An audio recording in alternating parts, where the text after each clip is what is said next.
Bueno, pues bona tarda a tothom. Gracias por haber vingut. Buenas tardes.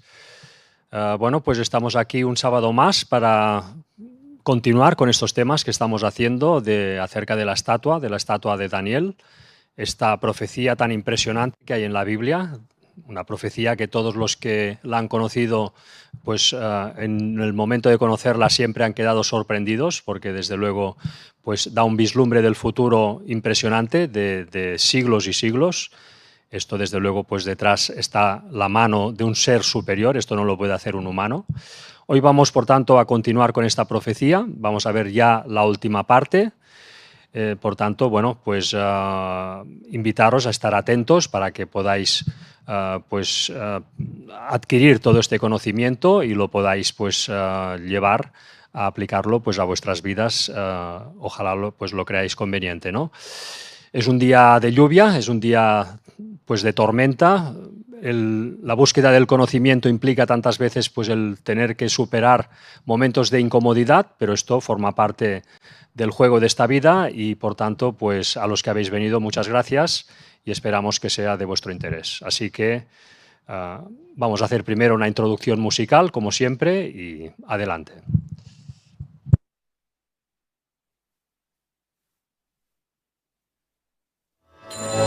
Noche de paz, noche de fe.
Buenas tardes a todos.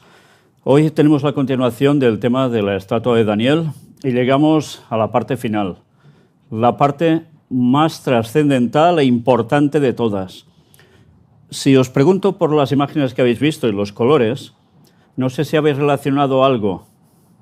Quizás no, quizás sí, no lo sé. Lo que sí sé es que lo que vamos a ver hoy es historia.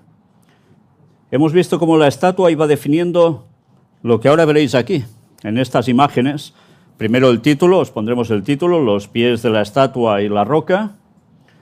Y como es la parte que vamos a centrarnos de esta estatua, es porque todo el resto ya lo hemos tratado. ¿Y qué era el resto? Pues vamos a ver, o no, porque me he quedado sin pilas. Yo no, el mando. Si podéis cambiar el...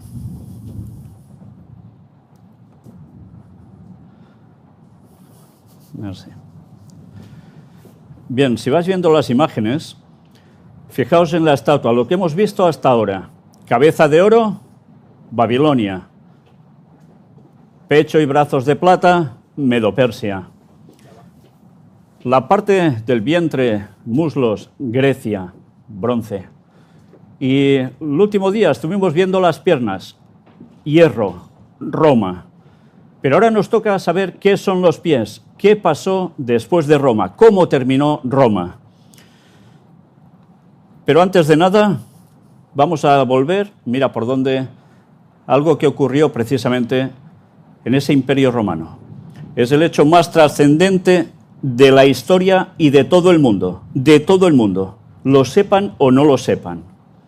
Y eso, quiero decir, no solo personas del mundo occidental, sino del mundo entero.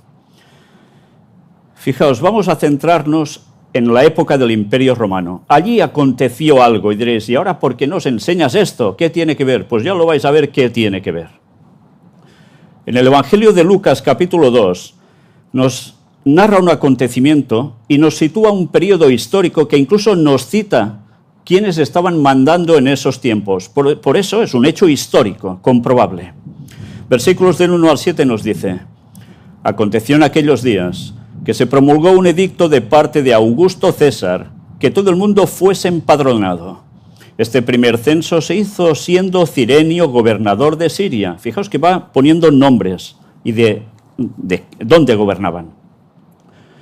E iban todos para ser empadronados, cada uno a su ciudad.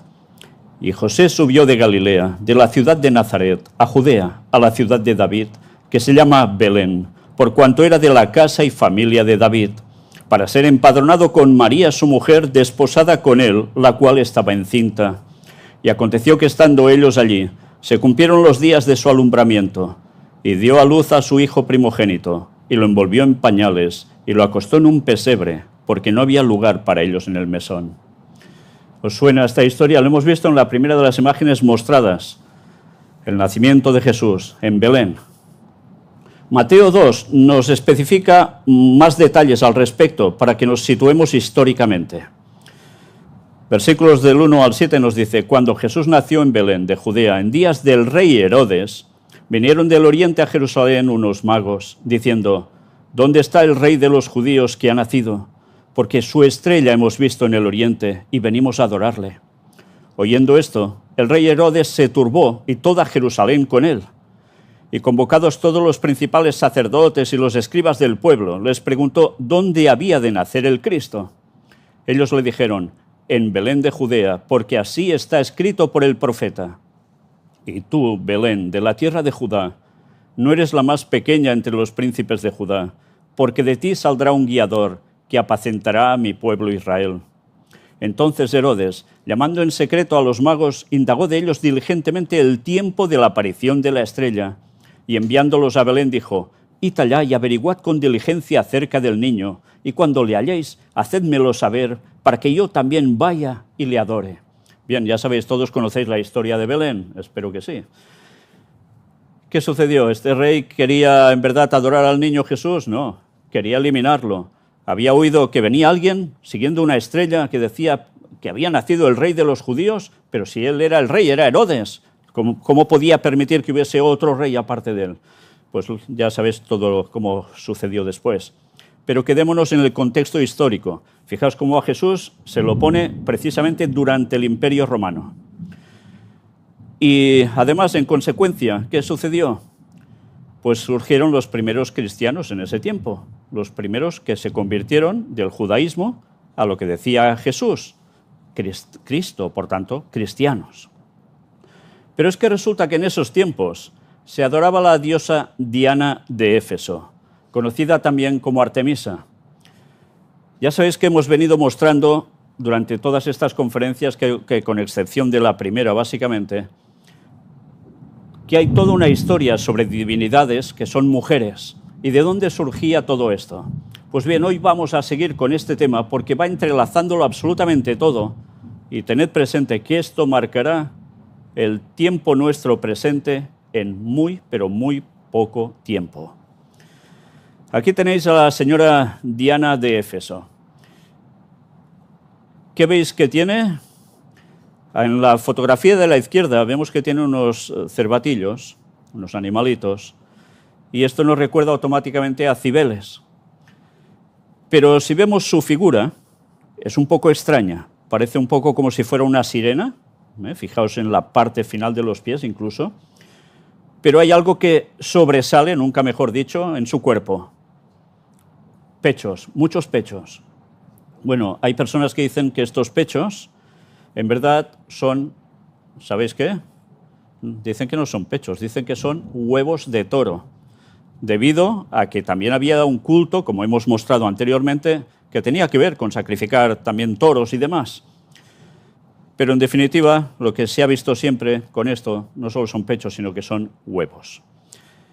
Bien, a la derecha es también la misma diosa, pero fijaos cómo en su cabeza tiene como toda una coronación extraña, como si fuera una torre. ¿Recordáis todo lo que dijimos también de esa diosa con torre en la cabeza? Pues que nos está fomentando todo esto, que nos está aclarando de un modo descarado, que sigue siendo el mismo personaje de antes, de las otras conferencias. Hay un episodio bíblico donde aparece precisamente citada Diana, esta Diana de Éfeso. Hay mucha gente que esto lo ignora, pero vais a ver por qué os lo presento. En el libro de Hechos de los Apóstoles, os hablaba antes de que había habido, después de Cristo, o ya con Cristo, los primeros cristianos. Sucede algo. Jesús ya ha sido sacrificado en la cruz, ha muerto, ha resucitado, quedan los apóstoles, y hay un gran apóstol, que es el apóstol Pablo, el que expande con más fuerza el evangelio por todas partes, pero también tiene compañeros. Fijaos que nos dice versículos del 23 al 27. Hubo por aquel tiempo un disturbio no pequeño acerca del camino. Camino era como le llamaban a lo que creían los cristianos, y camino era en definitiva el propio Cristo. Porque un platero llamado Demetrio, quedaos con el nombre de Demetrio, lo hemos marcado en un asterisco rojo, porque vamos a hablar de él, que hacía de plata templecillos de Diana. Esto lo podéis ver ahí fuera en el museo. Tenemos un templecillo de Diana en pequeño, no es de plata, evidentemente, pero para que os hagáis una idea de qué es lo que hacían allí. Este Demetrio, que hacía esto, daba no poca ganancia a los artífices, a los cuales, reunidos con los obreros del mismo oficio, dijo: varones, sabéis que de este oficio obtenemos nuestra riqueza, o sea, de hacer negocio de todo esto. Pero veis y oís que este Pablo, no solamente en Éfeso, sino en casi toda Asia, ha apartado a muchas gentes con persuasión, diciendo que no son dioses los que se hacen con las manos. Y no solamente hay peligro de que este nuestro negocio venga a desacreditarse, sino también que el templo de la gran diosa Diana sea estimado en nada y comience a ser destruida la majestad de aquella a quien venera toda Asia y el mundo entero. ¿Era una exageración? Pues no, no era una exageración. Hemos visto el desarrollo de cómo estas diosas se estaban venerando no solo en Europa, hemos visto en la India, pero os podemos mostrar ejemplos que es literalmente en todo el mundo. No es una forma de hablar. Éfeso está en la actual Turquía. Fijaos cómo él, ¿qué teme Demetrio? ¿Y qué temen los suyos? Que se les vaya el negocio al suelo, porque Pablo dice que eso ni son dioses ni son nada. Y lo que están haciendo es un negocio. Bien, pues vamos al nombre de Demetrio. Porque una vez ya hemos conocido todo lo que hemos visto hasta ahora en conferencia pública, esto nos lo va a decir todo. Mirad qué casualidad. El nombre de Demetrio tiene origen griego y proviene de Demetrios, que significa perteneciente a Demeter o dedicado a Demeter, por tanto, a la diosa con otro nombre. Demeter era la diosa griega de la agricultura, la cosecha y la fertilidad, conocida en la mitología romana como Ceres. Por lo tanto, el nombre Demetrio se relaciona con la tierra, la agricultura y la fertilidad. Qué casualidad que quien se dedica a hacer este negocio con esa diosa, su nombre también tenga que ver con esta misma diosa bajo otro nombre.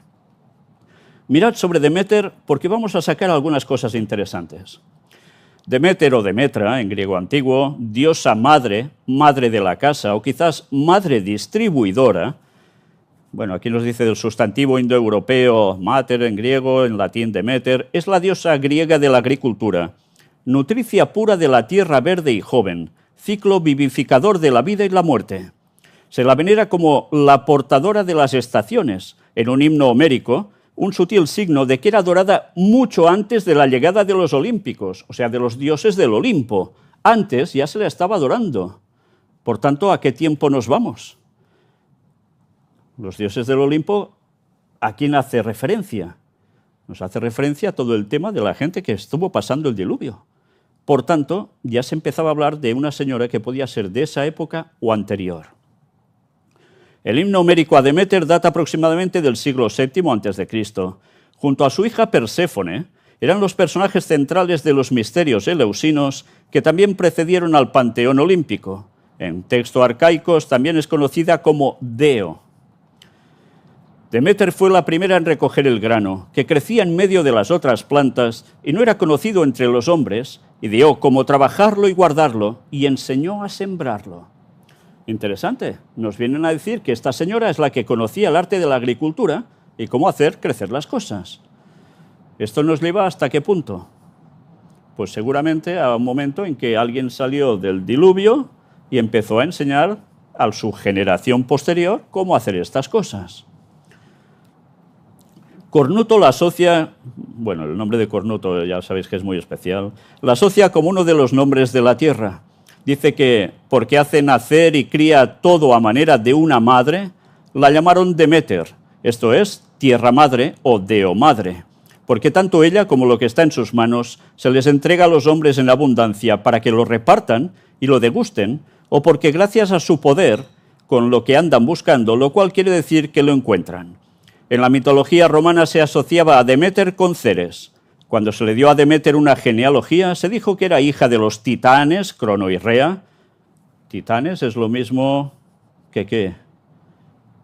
Nos vamos a tiempos antediluvianos, ¿eh? Ambos hijos de Gea y Urano, y por tanto hermana mayor de Zeus. A sus sacerdotisas se les daba el título de Melisas. Ahora, si alguien se llama Melisa, ya sabéis de dónde proviene su nombre. Al menos en una versión tardía se dice que Deméter era hija de Urano y Hestia. Es fácil confundir a Deméter con Gea, su abuela, y con Rea, su madre, o Cibeles. ¿Os dais cuenta una vez más? Nos está hablando aquí de un linaje de mujeres, abuela, madre e hija, y a veces se las confunde. Los epítetos de la diosa revelan lo amplio de sus funciones en la vida griega. Deméter y Core, la doncella, solían ser invocadas como Toteo, las dos diosas. ¿Os dais cuenta? No solo había una diosa, había más. Y así aparecen en las inscripciones en línea B del Pilos micénico en tiempos prehelénicos. Es bastante probable que existiese una relación con los cultos a diosas de la Creta minoica. Según el retórico ateniense y Sócrates, los mayores dones que Deméter daba a los atenienses eran el grano, que hacía al ser humano diferente de otros animales salvajes, y los misterios eleusinos que le daban mayores esperanzas en esta vida y en la otra. Teócrito recordaba un papel más antiguo de Deméter. Para los griegos, Deméter, siendo una diosa de la amapola, portando gavillas y amapolas en ambos manos. Muy poético, pero ¿qué surge de las amapolas? Lo sabéis, ¿no? En una estatuilla de arcilla de Gazi, la diosa de la amapola minoica lleva las cápsulas de semilla, fuente de nutrición y narcosis, en su diadema. Kerenyi señala que parece probable que la gran diosa madre, que llevaba los nombres de Rea y Deméter, trajese la amapola consigo de su culto cretense a Eleusis, y es seguro que en la esfera religiosa cretense el opio se preparaba a partir de amapolas. Por tanto, cogían unos colocones que ya os podéis imaginar. Se drogaban, claro. Y en ese culto, a esa diosa, quedaban, ya os podéis imaginar cómo, ¿no? Bien, por tanto, muy divino, de verdad, no es que fuera, todo lo contrario. Deméter enseñó a la humanidad las artes de la agricultura, sembrar semillas, arar, recolectar, etc. Era especialmente popular entre las gentes del campo, en parte porque eran los beneficiarios más directos de su ayuda y en parte porque eran más conservadores a la hora de mantener las viejas costumbres. De hecho, Deméter era fundamental en la antigua religión de Grecia. Reliquias propias de su culto, como cerdos votivos de arcilla, se fabricaban ya en el Neolítico. En la época romana aún se sacrificaba una marrana a Ceres cuando había una muerte en la familia para purificar el hogar. ¿Recordáis que allí, bueno, algunos de vosotros quizá lo sabréis, en el mundo evangélico se aplica una profecía que está en el libro de Daniel, precisamente a un personaje que hizo estragos entre el mundo judío? Se le aplica mal la profecía, él en verdad no hace funcionar eso, pero es que este señor hizo algo en el templo de los judíos y fue sacrificar cerdos. Pues entonces, ¿a quién los sacrificaba estos cerdos? ¿Os dais cuenta? Seguía el culto a la diosa. Es impresionante. Gracias a lo que hemos ido averiguando, ahora podemos saber esto. Si no, decíamos, ¿por qué sacrificaba cerdos? Claro, imaginaos para un judío un cerdo, que era un animal inmundo, ser sacrificado en lugar del cordero que simbolizaba al Mesías que debía de venir, o sea, Jesús, que moriría en la cruz. Pues casi nada, ¿eh? ¿Qué cosas vamos aprendiendo?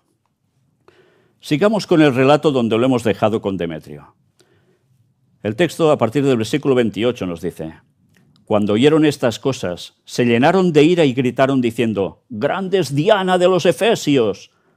Y la ciudad se llenó de confusión y aún se lanzaron al teatro, arrebatando a Gayo y Aristarco, macedonios, compañeros de Pablo. Fijaos que esto sucede, ¿dónde? En un teatro. Bueno, no un teatro como los que imaginamos ahora, evidentemente. Un teatro era totalmente abierto, casi circular del todo, donde había un escenario frontal y allí se hacían las actuaciones. Pues eso sucedió allí. Y queriendo Pablo salir al pueblo, los discípulos no le dejaron. También algunas de las autoridades de Asia, que eran sus amigos, le enviaron recado rogándole que no se presentase en el teatro. Ya sabéis por qué, ¿no? Lo iban a liquidar.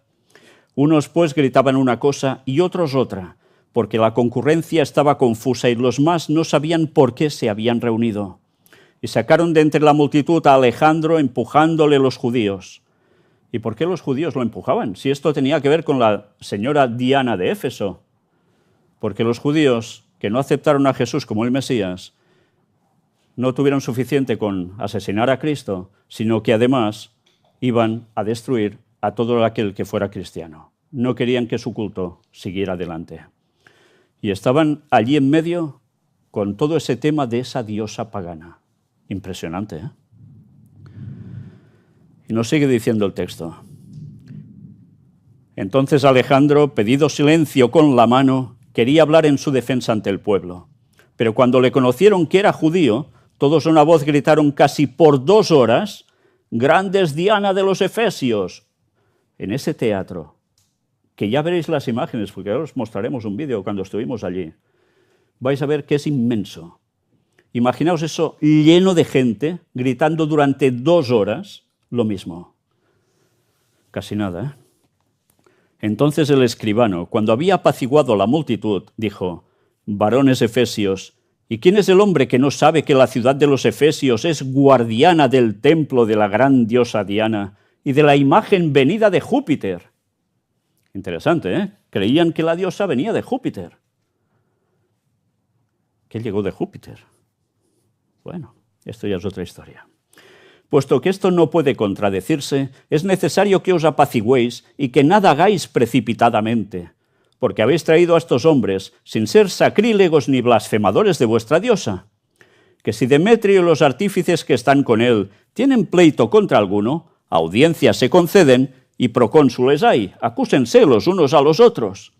Y si demandáis alguna otra cosa, en legítima asamblea se puede decidir. ¿Por qué peligro hay de que seamos acusados de sedición por esto de hoy, no habiendo ninguna causa por la cual podamos dar razón de este concurso? Y habiendo dicho esto, despidió a la asamblea. ¿Por qué dice que podían ser acusados de sedición? Porque allí mandaba el Imperio Romano, y si había todo este tumulto, podían pensar que se levantaban contra el Imperio Romano, con lo cual se estaban jugando ser castigados severamente. Bueno, pues eso los apaciguó. Si no hubiese sido porque este señor dice todo esto, ya os podéis imaginar el final de Alejandro y su compañero. Y en Hechos 21, que es la continuación, dice: después que cesó el alboroto, llamó Pablo a los discípulos y habiéndolos exhortado y abrazado, se despidió y salió para ir a Macedonia. Él seguía con su labor. Hemos visto cómo el fanatismo sobre esta diosa era brutal. Y no dijeron nada contra la diosa, sencillamente ellos daban su mensaje. Ahora poneos por un momento en según qué partes de este país, donde se hace una veneración impresionante sobre una virgen, que en lugares distintos tiene otros nombres, pero que en definitiva es el mismo personaje. Poneos allí a decir algo al respecto. Dar un mensaje de verdad en vez de lo que están haciendo, que es una idolatría absoluta. ¿Cómo vais a terminar? ¿Os lo imagináis? La reacción es la misma, os lo aseguro, es la misma. Bien, dicho esto, y ahora os he adelantado algo que habéis visto en imágenes al principio sobre este personaje, vamos a ver el vídeo que cuando estuvimos allí en Éfeso pudimos grabar para que os deis una idea de la importancia de esta diosa y de ese lugar.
Este es el teatro de Éfeso. Aquí Pablo y sus compañeros tuvieron la gran polémica con Diana de Éfeso, Una vez más, el lugar lo dice todo. Imaginaos todos estos gritando, y de qué modo, contra el mensaje que se llevaba por parte del Señor. Algo cambió lo que pasó en esta ciudad.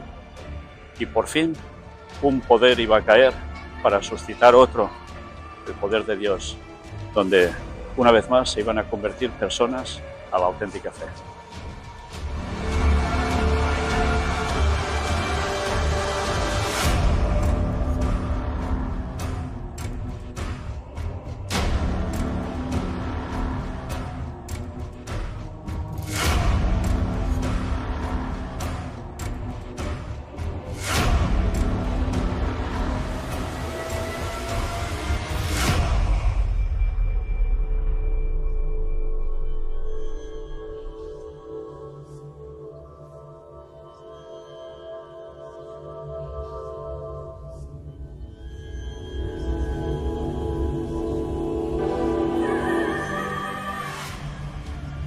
Mirad, esto es todo lo que queda aquí en Éfeso de la famosa diosa Artemisa. Fijaos, lo que era el más esplendoroso de los templos, considerada una de las 7 maravillas del mundo, se convirtió en esto. ¿Por qué? Pues lo de siempre, Dios da oportunidad para que la gente se convierta. Llega a un punto en que ya no van más adelante en aceptar las cosas de Dios, sino todo lo contrario, se oponen. Pasó con Pablo y los suyos. ¿Y ahora qué va a pasar? ¿Se va a repetir la historia? Claro que sí. Primero se da la oportunidad, luego llega el juicio de Dios. Y aquí lo tenéis. Después de tantos años, esto es lo que queda de ese culto. ¿Qué pasará con el culto a la otra gran señora de una gran religión, que en la actualidad es la que manda y mandará hasta el fin? Pues ya os podéis imaginar lo mismo. Todos los que lo sigan terminarán así. Juicio de Dios.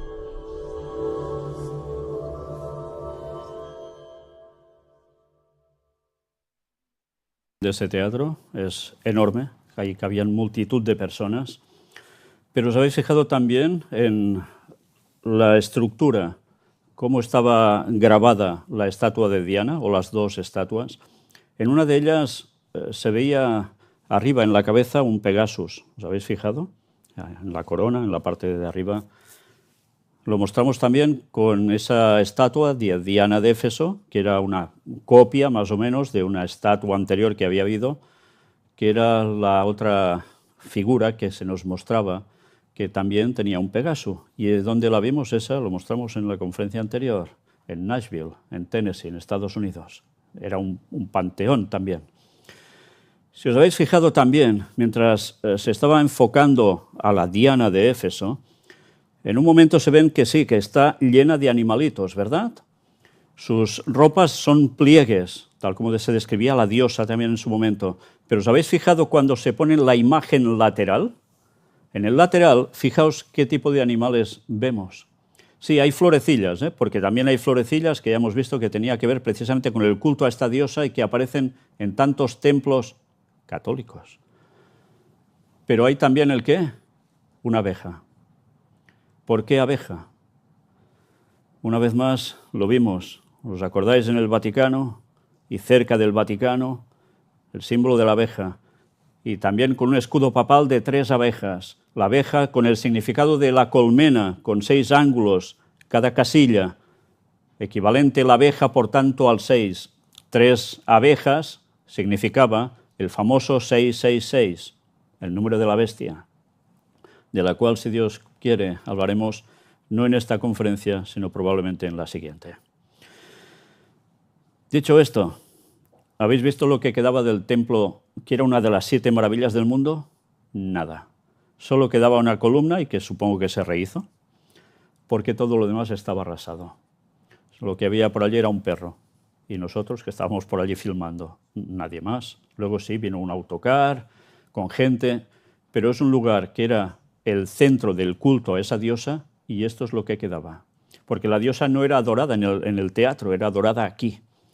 También es cierto que hay otra filmación que no os he preparado, donde en un lugar relativamente cercano, a kilómetros de allí, había otro templo que era dedicado también a la diosa y que era un lugar central de sacerdotisas de esa diosa, de lo cual también quedan unas partes enormes, unos bloques tremendos, pero la gente se desplazaba allí expresamente para adorar a la diosa y no estaba precisamente en una ubicación que fuera una localidad habitada, sino que era todo un peregrinaje hasta allí para, ¿sabéis qué, no?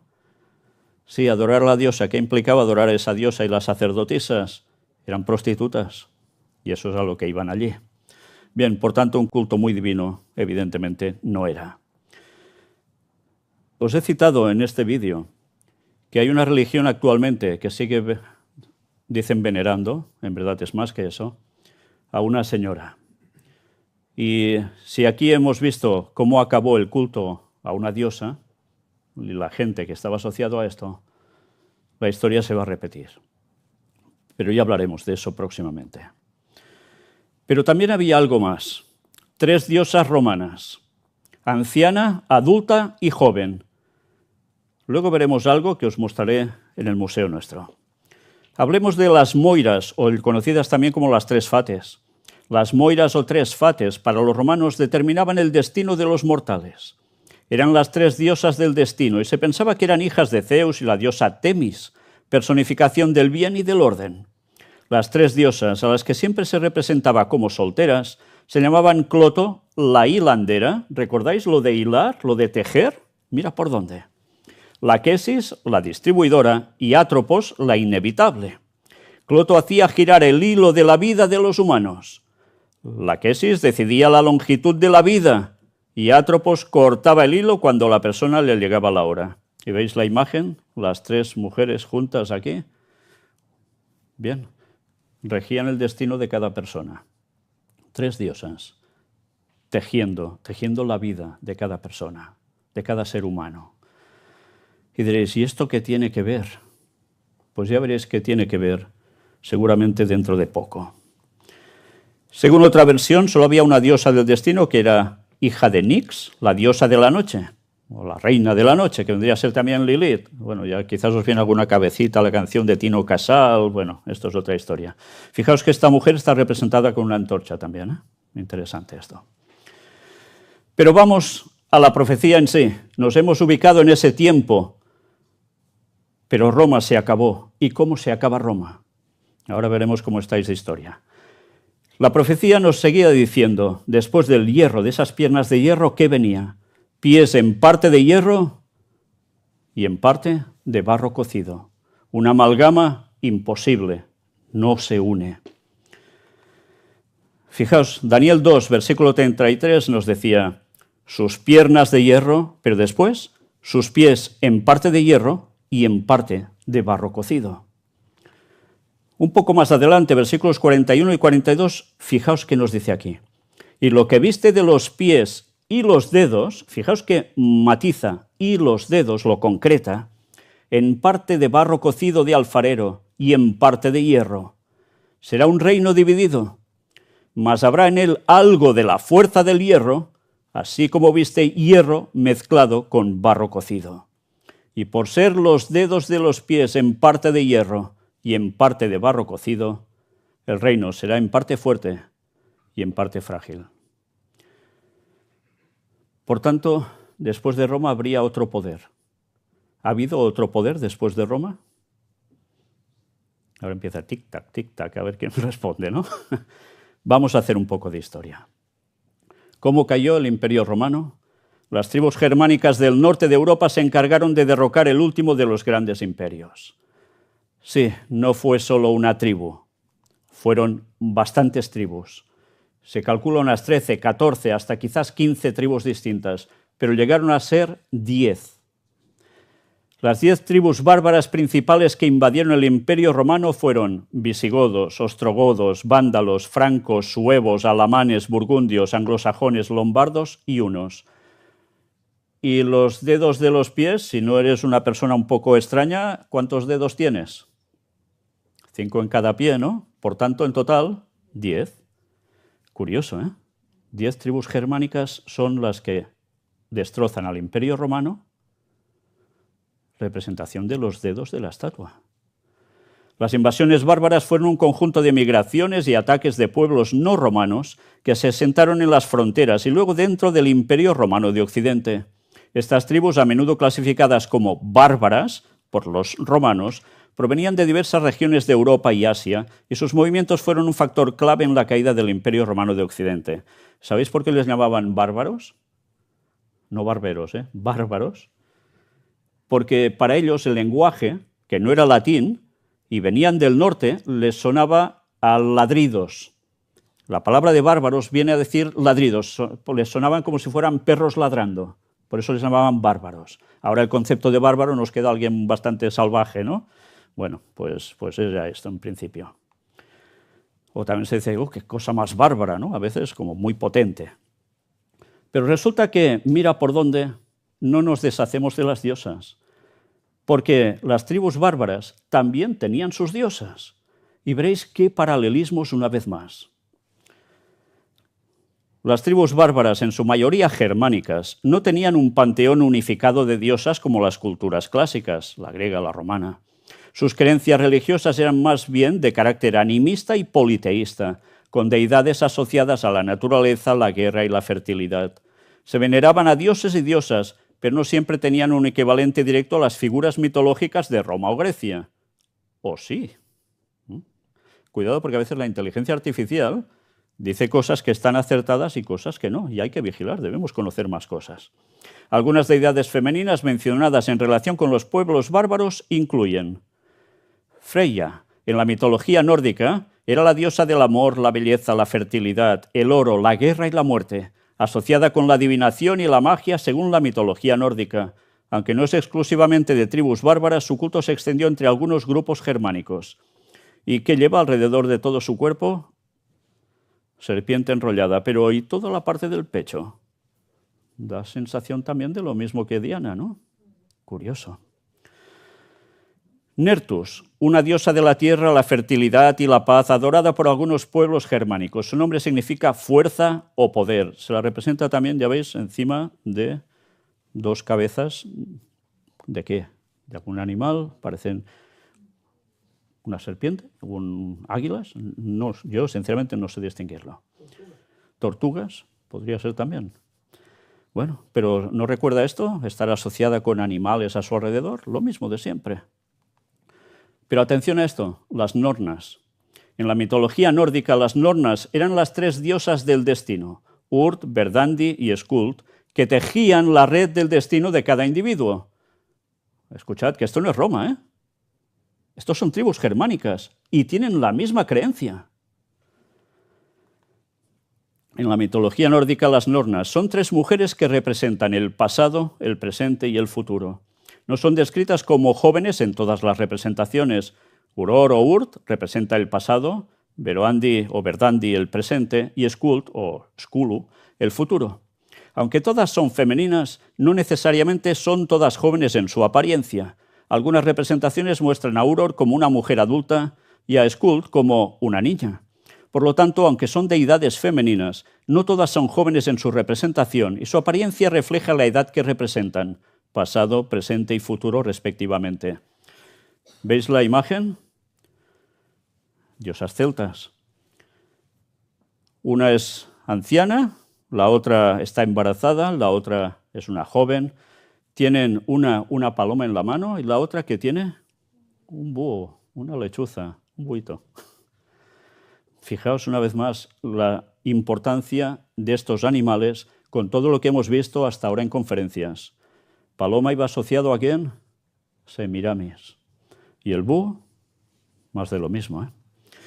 Por tanto, nos damos cuenta cómo aún quedaba un residuo de esa cultura, entre comillas, religiosa, que nos venía a decir que en verdad no era solo una diosa, sino que habían más, pero que estaban emparentadas, pero además eran las dueñas del destino de cada ser humano. Una vez más, si no hemos visto las conferencias que presentamos inicialmente, quizás ahora nos perdemos, pero recordad lo que demostramos. Había sociedades secretas antes del diluvio. Había una señora que fue instruida básicamente por su marido, llamado Lamec, que eran de lo peor del mundo antediluviano. Su esposa, su segunda esposa, Zila, es educada en esas artes mágicas y secretas, claro. Tiene una hija llamada Naama, se casa con Cam, uno de los 3 hijos de Noé, el que salió peor de todos, precisamente. Entra en el arca porque cree que Noé realmente es un hombre de Dios y que no miente y que habrá un diluvio, y entra por eso. Pero no han cambiado su corazón, no se han convertido a la palabra de Dios, sino que seguían con lo suyo. Salen del diluvio y tienen a Semiramis. Y esa señora es la que pasa después de generación en generación transformándose en tantas diosas que hemos visto, pero que sigue siendo el mismo origen. Pero aún se mantenía que había 3 mujeres. Fijaos de la importancia del texto bíblico, sin lo cual tantos historiadores, arqueólogos y demás no se enteran de la verdad, porque rechazan el texto bíblico que es tan claro. Pero ¿por qué os muestro una vez más estas 3 señoras? Porque dentro de un tiempo os vais a sorprender con algo que vamos a mostrar, que tiene que ver con la religión que se llama cristiana, que en verdad no es cristiana y que abarca muchísimas personas. Y veréis su creencia en verdad. Otras diosas que tenían. También se mencionan diosas menos conocidas como Ofkirk, mencionada como una gran diosa en algunas fuentes. Deidades menores, se cree que cada tribu o clan tenía sus propias deidades femeninas locales asociadas con la protección del hogar, la caza o la cosecha. Fijaos, esto es sumamente interesante. Cada tribu o clan, por tanto, cada población, tenían sus propias deidades femeninas locales, pero es que todas tenían cosas en común. Y ahora podéis ir a cualquier lugar y veréis la Virgen de no sé qué, la Virgen de no sé cuánto. Voy a otra población, la Virgen de... ¿Sí o no? ¿Cambia algo? ¿Os dais cuenta? El tiempo pasa, se cambian nombres, pero la creencia es la misma, falseada como cristianismo. Es importante recordar que el conocimiento sobre las diosas de las tribus bárbaras es limitado, ya que en gran parte de su mitología se transmitía oralmente y no se documentó por escrito. Los relatos de los romanos y otros pueblos que entraron en contacto con ellos ofrecen algunas pistas, pero la imagen completa sigue siendo fragmentaria. Volvamos a la profecía en sí. Las tribus bárbaras, una vez establecidas en el territorio del imperio, dieron nacimiento a las actuales naciones de Europa occidental. Por tanto, después de Roma, esas piernas de hierro, viene el hierro mezclado con el barro. ¿Y dónde nos sitúa esto? Precisamente con estas tribus germánicas que ocupan los lugares que antes era el Imperio Romano y un poco más. Por tanto, las naciones europeas vienen de esto. Pero mirad, esto es la Unión Europea actual, los países que tenemos hoy en día, más o menos, están casi todos aquí. Mirad la bandera, ¿eh? ¿La habéis visto? Vale, sigamos. El Imperio Romano no cayó por un solo imperio, sino por tribus que se fueron coaligando, uniéndose juntas para ganar más territorios. El texto bíblico decía, la profecía, será un reino dividido, por tanto, diferentes estados. No sería un imperio unificado como el romano, o el griego, o el persa, o el babilónico, no. En parte fuerte, en parte frágil. Será potente, pero no del todo. Unas naciones serán fuertes, otras serán débiles. Pero ¿os habéis fijado qué 2 materiales cita aquí? Hierro y barro. ¿Y el hierro dónde estaba en la estatua también? En las piernas. En las piernas. Y las piernas era Roma. Pero está hablando de los pies y nos habla que hay barro, que es una miseria, pero hay hierro también. Por tanto, Roma sigue. De algún modo sigue. Daniel 2:43. Así como viste el hierro mezclado con barro. Se mezclarán por medio de alianzas humanas, pero no se unirán el uno con el otro, como el hierro no se mezcla con el barro. En la conferencia anterior os lo decía, probad, unid barro y meted pedazos de hierro. Veréis que cuando está todo mojadito, parece que se aguanta, pero en nada, ¡pum!, se cae el hierrecito, no aguanta. La profecía es clara, se intentarían unir por medio de alianzas humanas. ¿Cómo se hacen las alianzas humanas? Con tratados, ¿no? ¿Solo tratados? ¿O también a base de querer implantar o implementarse por encima de otros con guerras. Y más cosas que veremos. Mírate esto. Intentos de unir Europa. Vamos a hacer historia de nuevo, porque la profecía y la historia van de la mano. Y es la mejor comprobación de que los textos bíblicos no mienten. Y si en eso no mienten, ya podéis tener claros que no mentirán en nada. Justiniano, emperador de Oriente, siglo VI, intentó unir Europa. No pudo. Carlomagno en el siglo IX. Por cierto, aquí en la Catedral de Girona hay una torre adosada a la catedral que se llama la Torre de Carlomagno, que está vacía por dentro, no hay nada. Pero se hizo porque esperaban que Carlomagno viniese a Girona y se le edificó esa torre adosada a la catedral rápidamente y les quedó vacía. Ahora sigue siendo el lugar de las palomas, como siempre. Ya sabéis, cuando algo queda vacío, paloma que entra. Pues Carlomagno, en el siglo IX, tampoco pudo unir Europa. Carlos V, en el siglo XVI, también hizo aguas. Felipe II, en el siglo XVI, también hizo aguas. Luis XIV, que iba tan bien arregladito él y tan mono, siglos XVII y XVIII, pues tampoco pudo, tampoco. Napoleón Bonaparte, siglos XVIII y XIX, gran conquistador, sí, pero ¿cómo pudo acabar? Pues como acabó. ¿Recordáis qué pasó en Rusia, básicamente, no? Con él. La nieve acabó con él, el frío acabó con él, con el ejército francés, y se acabó. Napoleón no pudo conquistar Europa. El Kaiser Wilhelm II o Guillermo II, entre los siglos XIX y XX, también lo intentó. Tampoco pudo unir Europa. Y Adolf Hitler, en los siglos XIX y XX, ¿qué pasó? Todos recordáis que hubo una guerra mundial, ¿no? Una segunda guerra mundial. Tampoco pudo unir Europa. Estuvo cerca, pero tampoco pudo. Pero decía, se unirán también a través de alianzas humanas, no solo con guerras, Los casamientos entre miembros de casas reinantes europeas. Eso ha sido un clásico por siglos y siglos. Los reyes de España, los anteriores. ¿Quiénes eran? Juan Carlos de Borbón, sí. ¿Dónde nació? ¿En España? No.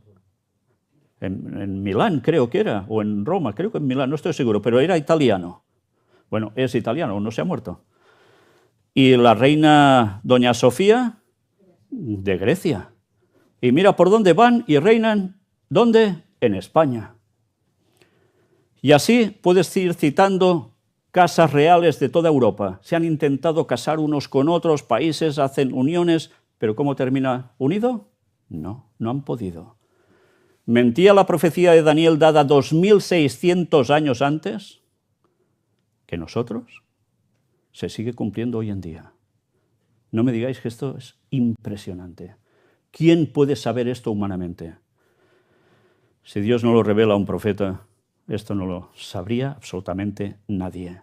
Y mirad la comprobación histórica durante siglos y siglos. Hubo otro intento después de la Segunda Guerra Mundial. La Comunidad Económica Europea, años 50 y pico. ¿Consiguieron la unidad europea?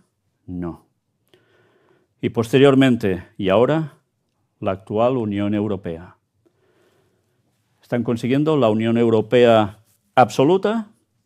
Que estamos viendo cada día en las noticias. Cuando no es el de Hungría que salta por aquí, es el de Francia que se queja por otra cosa, el de Italia que no sé qué, el de España, y así todos. ¿Hay auténtica Unión Europea? No, no lo hay. Pero la profecía nos decía algo al respecto. Pero ahora que estamos hablando de Europa, vamos a dar un dato sobre la bandera de la Unión Europea. ¿Sabéis algo sobre la bandera de la Unión Europea? Antes os he dicho, fijaos cómo es. ¿La habéis visto, no? La bandera de la Unión Europea, con sus 12 estrellas doradas sobre fondo azul, tiene una historia que se remonta a 1955, cuando fue adoptada por el Consejo de Europa. No obstante, su adopción oficial por las comunidades europeas, predecesoras de la Unión Europea, ocurrió en 1985. Quizás algunos de vosotros no habíais ni nacido, pero eso ocurrió así. La bandera representa la unión, la armonía y la solidaridad entre los países europeos, así como la búsqueda de la paz y la prosperidad compartida. El número 12 no está relacionado con la cantidad de Estados miembros, sino con símbolos de perfección, plenitud y ciclos, según algunas fuentes. Pues estad atentos a lo que vamos a ver ahora, porque esto es historia lo que vais a ver. Fijaos que nos dice, representa la unión, la armonía, la solidaridad. Qué bonito suena, ¿eh? Y pones las noticias y esto es ciencia ficción absoluta. Esta es la bandera europea, como tal, 12 estrellitas. ¿Cuántos países hay en Europa? ¿Son 12 solo? Son 27. Por tanto, no representa cada estrella un país. En Estados Unidos, la bandera norteamericana, ¿qué nos dice? Que cada estrella es un estado. Allí sí, pero en Europa no. ¿Y por qué le ponen 12 estrellitas? Ahora sabremos de dónde viene esto. Mirad qué nos cuentan aquí. La bandera de la Unión Europea y la corona de la Virgen. Anda, qué cosas, ¿eh? 1950. El Consejo de Europa saca a concurso el diseño de la bandera común europea. El ganador es Arsène Heitz, un artista de Estrasburgo. Su boceto consiste en un círculo de 12 estrellas sobre un fondo azul. Siendo entonces solo 6 los Estados miembros, Heitz argumenta que el 12 simbolizaba en la antigüedad la plenitud, por eso el número de estrellas. Pero no es esa la única razón de su inspiración. Católico practicante, Arsène llevaba al cuello la medalla de la Virgen Milagrosa. Estuvimos hablando de esto en los temas que hemos presentado durante años, en los temas dedicados a puertas dimensionales, lo que pasa con esa medallita, ¿eh? A la que veneraba. La devoción popular ha querido ver en Milagrosa a la misteriosa mujer del Apocalipsis, vestida de sol, con la luna bajo sus pies y una corona de 12 estrellas sobre su cabeza. Esta es la imagen típica de muchas iglesias católicas, que veis a la Virgen María sobre una media luna y una corona de 12 estrellas sobre su cabeza. Ahora os digo claramente que este texto de Apocalipsis no hace referencia a la Virgen María, sino a la iglesia auténtica, pueblo de Dios. Es algo sumamente distinto, pero ya lo trataremos en su momento. O sea, bandera de la Unión Europea, la misma que ondea en tantísimos públicos, la misma que adorna las matrículas de los vehículos, está en la corona de la Virgen. Pero todavía hay más. Por motivos de agenda de los jefes de Estado de la época, la sesión solemne en la que oficialmente se adoptó la bandera diseñada por Heitz tuvo lugar el 8 de diciembre de 1955. El articulista dice, repetimos, diciembre, festividad de la Inmaculada Concepción de María. 8 de diciembre. ¿Casualidad? De casualidad nada. Nada de nada. Aún no he presentado un tema en concreto, lo tengo preparado desde hace años. Sí que a veces he lanzado pinceladas al respecto. La Unión Europea fue hecha por las sociedades secretas, especialmente la masonería. Pero recordemos que especialmente eran católicos que trabajaron precisamente para esto. Por tanto, eso de catolicismo y masonería, como que no van unidos y se odian a muerte y no sé qué, mentira cochina. Esto no es así. Por detrás han trabajado conjuntamente. Y esta Unión Europea, que para unas cosas va bien y para otras, ya veis lo que está pasando, pues resulta que se ha hecho, ¿para qué? Para remarcar que Europa está vinculada ¿a quién? A la Virgen María, la Inmaculada Concepción. Por tanto, ¿a quién? ¿Quién domina Europa? ¿Quién la quiere dominar del todo? ¿Qué había en las piernas? Hierro, Roma. ¿Y qué habrá en los pies en los días de esta Unión Europea? Hierro, Roma. Por tanto, ¿quién está detrás de todo esto? La Iglesia Católica Romana. El Vaticano, que quiere otra vez el dominio sobre Europa. Y no solo sobre Europa. De eso lo haremos también posteriormente. Y pensad que para eso ya no falta mucho. Aquí tenéis la medalla milagrosa. Miradla. En esto se inspiró el pintor. Y esto es lo que se aprobó, en definitiva, para hacer la bandera europea. En verdad, esta sería la representación auténtica, con la Virgen en medio. Pero mira por dónde, qué casualidades de la vida, y os lo digo totalmente en serio, ¿eh? Fijaos en la noticia que ahora os presento. Es un medio católico. Día 11 de julio de 2025. ¿Qué día estamos hoy? 12. Cuando había preparado ya el tema, resulta que encuentro, yo, mira, tengo esa afición, llamarle muy tonta, de seguir lo que hace el papado, el Vaticano, para marcar por dónde estamos a nivel profético, cómo todo se va cumpliendo y poderlo mostrar a la gente que esto no son bromas. Y mira por dónde, en una página que entro cada día, precisamente aparece cuando he terminado de preparar el tema esto. Y se lo paso a mi hija para que hiciese el PowerPoint, lo añadiera a esta conferencia que estamos dando ahora. O sea que han pasado unas horas. La bandera de la Unión Europea tiene un origen mariano. Mirad qué nos dicen ellos mismos. 12 estrellas doradas dispuestas en forma de corona sobre un fondo azul. Así es la bandera de la Unión Europea, cuyo origen se remonta a 1955. Según el sitio oficial de la Unión Europea, estas estrellas representan los ideales de unidad, solidaridad y armonía entre los pueblos de Europa. Sin embargo, precisa que el número de estrellas no hace alusión a los Estados miembros de la Unión Europea, que actualmente son 27. Fijaos, cuando empezó la Unión Europea eran 6, ahora son 27 y las estrellas siguen siendo 12. Aunque su significado oficial alude a estos ideales, existe la hipótesis de que su diseño podría estar inspirado en la corona de la Inmaculada Concepción. La hipótesis, anda que... A pesar de que esta interpretación no ha sido confirmada oficialmente y el debate sigue abierto, diversos testimonios han alimentado su origen de trasfondo religioso. El número de las estrellas coincide con uno de los iconos marianos más extendidos de la Iglesia Católica, las 12 estrellas de la corona de la Virgen de la Inmaculada Concepción. Inmaculada Concepción, ¿sabéis qué quiere decir, no? Inmaculada Concepción, lo estuvimos tratando en la conferencia anterior. Es sin pecado. Sin pecado, como Jesús.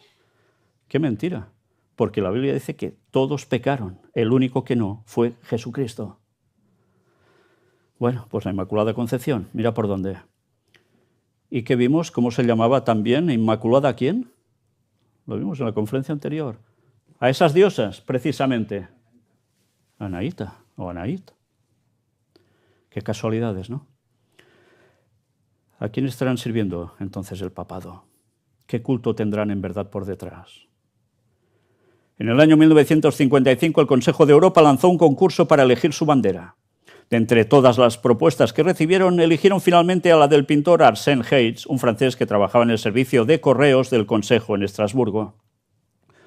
Una de las hipótesis defiende que Hayes reveló que la bandera de Europa es la bandera de Nuestra Señora. Será de la suya. En unas declaraciones a la revista Magnificat, en 1987, que está dedicada a la Virgen, claro. Así, este católico francés se habría inspirado en la imagen de la Virgen que se apareció, dicen, en 1830 en París a Santa Catalina Labouré, religiosa de las Hijas de la Caridad. Y de esto estuvimos tratando también los temas de puertas dimensionales. Durante aquellas apariciones, la Virgen pidió la creación de una medalla con su imagen, conocida hoy como la Medalla Milagrosa, que representa a María con los brazos extendidos, rayos de luz saliendo de sus manos y pisando una serpiente. Este icono anticipó la proclamación del dogma de la Inmaculada Concepción en 1854, convirtiéndose en uno de los símbolos marianos más difundidos en todo el mundo. Es cuando se dice oficialmente por parte de la Iglesia Católica, 1854, que la Virgen es de Inmaculada Concepción. Impresionante, impresionante. La cabeza de la Virgen está adornada con una corona de 12 estrellas, cuyo origen se atribuye al pasaje de Apocalipsis 12:1, en el que el apóstol San Juan escribe: «Apareció en el cielo una gran señal, una mujer vestida del sol, con la luna debajo de sus pies, y sobre su cabeza una corona de 12 estrellas». El diseño de la bandera propuesto por Hayes fue aprobado por el Comité Ministerial del Consejo Europeo el 8 de diciembre de 1955, solemnidad de la Inmaculada Concepción, y en 1984 comenzó a ser bandera oficial de las instituciones de la Unión Europea. Ellos mismos lo reconocen, ¿eh? No eran datos ficticios. Actualmente el Consejo de Europa señala a Hayes como el autor oficial de la bandera, aunque también precisa que algunos diseños incluían imágenes religiosas como referencias a la Virgen María, pero se dejaron de lado para mantener el carácter laico de la bandera. Es un sí, pero no. Ya. O sea, era para disimular, nada más que esto, para que la gente aceptara que en el fondo seguirán siendo marianos todos, que por tanto seguirán rendiendo pleitesía al papado. Por su parte, hay quienes se refieren a Hayes como coautor y destacan la intervención en el diseño de Paul M. G. Levy, un funcionario del Consejo de Europa, quien contribuye a desvincular su origen de cualquier referencia religiosa, o sea, el que lo maquilló todo. Impresionante. Y encima, apellido judío, curioso, Levy. Sobre este debate, aún abierto, hizo referencia recientemente el vicepresidente del Consejo de Ministros de Italia, Antonio Tajani, quien en una carta al director publicada por el diario Avvenire señaló que la bandera europea también es azul como el manto de la Virgen. Toma. ¿Y quién lo dice? Antonio Tajani. Más descarados no pueden ser. Remarcó que esta similitud no es casual y precisó en la publicación del pasado 2 de julio que Arsène Hayes, autor del boceto, era profundamente devoto. Por supuesto, el Consejo de Europa y luego la Unión Europea adoptaron esta imagen con un significado laico como símbolo de la perfección y de la plenitud, explicó. O sea que te cuelan un gol por toda la escuadra y ni te enteras. Ante esto, el político italiano se preguntó: ¿de dónde viene la idea de que el número 12 representa la perfección y la plenitud, si no es de la tradición judía y cristiana? Desde las 12 tribus de Israel, pasando por los 12 apóstoles, hasta la imagen del Apocalipsis que simboliza a María, mentira cochina, en las Sagradas Escrituras el número 12 tiene un valor simbólico recurrente. Aunque aclaró que esto no significa que el Parlamento Europeo quisiera adoptar un símbolo religioso. Destacó que evidencia hasta qué punto y de qué manera las raíces judeocristianas y con ellas las grecorromanas han modelado la cultura, la forma de pensar, los símbolos mismos de nuestra civilización europea. Vaya maquillaje. El político italiano concluyó su escrito recordando la hermosa definición que Benedicto XVI hizo de Europa durante un discurso en Berlín en 2011. La cultura de Europa nació del encuentro entre Jerusalén, Atenas y Roma. Qué conexiones, ¿eh? Del encuentro entre la fe en el Dios de Israel, la razón filosófica de los griegos y el pensamiento jurídico de Roma. Este triple encuentro configura la íntima identidad de Europa, con la certeza de la responsabilidad del hombre ante Dios y reconociendo la dignidad inviolable del hombre, de cada hombre. Este encuentro ha fijado los criterios del derecho. Defenderlos es nuestro deber en este momento histórico. Y así se quedó tan ancho Benedicto XVI. Bien, pues ya veis qué tapadera que el catolicismo tiene en Europa, moviendo los hilos absolutamente de todo lo que puede y haciéndonos participar a todos, quieras o no quieras, de todo este trasfondo que han manipulado y hecho a la perfección, pero que sigue saliéndoles rana. No consiguen unir Europa. ¿Sí? Las 12 estrellas es la corona de la Virgen. Sí. Y el fondo es el azul, el cielo. Que Entonces es el manto de la Virgen. Dice. La reina del cielo. Del cielo. Claro. Es impresionante, Sí, porque hace referencia a la diosa que hemos visto también, que se llamaba la reina del cielo. Sí, totalmente. Bien, ya veis. Pero sigamos. Roma, el hierro, no desapareció, se transformó. La transición fue de Roma pagana, las piernas, a Roma papal, pies. Esta fotografía es de esta misma semana. Castel Gandolfo, el Papa de vacaciones allí. Sí, el Papa Francisco no iba, este sí, vuelve a retomar esta costumbre. Y mira por dónde, qué hacen, dónde están, quién tiene a detrás. A la Virgen María, la Inmaculada. Bien, será una casualidad que mira por dónde todo lo que tiene que ver con esto surja de aquí. Pues preparaos, porque algo se está cociendo que pronto vamos a vivir todos. Y ya vais a ver quién lo va a cocer.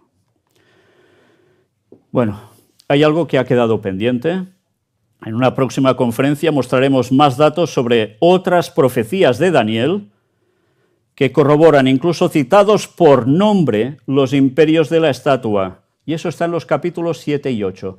Y diréis, ¿y por qué no lo muestras ahora? Para comprobar que realmente cada parte de esa estatua es el imperio que has dicho. Bueno, por la historia sola se corrobora. Pero es que en Daniel 7 y 8 aparece por nombre. ¿Cómo podía saber Daniel, antes de que surgieran esos imperios, su nombre? Es alucinante. Alucinante. Pero ¿sabes por qué no os lo muestro? Porque en estos capítulos da un detalle que se añade, que no se termina de mostrar claramente en la estatua de Daniel 2, y que a través de una simbología de animales luchando unos con otros, nos hace la descripción de cada imperio de nuevo. Ya no cita Babilonia, porque cuando él tiene esta visión ya no es Babilonia, es el imperio medo-persa, ya lo ha sucedido, pero él sigue allí. Y dice algo cuando llega en simbología a lo que son esos pies, esos deditos. Y es impresionante. Pero eso lo veremos en su momento. El texto bíblico nos da a entender que no habrá una unidad europea total. Pero es cierto, aún dice alguna cosa más. Versículos 44 y 45. Y ahora preparaos porque ya viene el plato fuerte. Y en los días de estos reyes, cuando intenten unirse, el Dios del cielo levantará un reino que no será jamás destruido, ni será el reino dejado a otro pueblo. Desmenuzará y consumirá a todos estos reinos, pero él permanecerá para siempre. De la manera que viste que del monte fue cortada una piedra, no con mano, por tanto no humano, la cual desmenuzó el hierro, el bronce, el barro, la plata y el oro.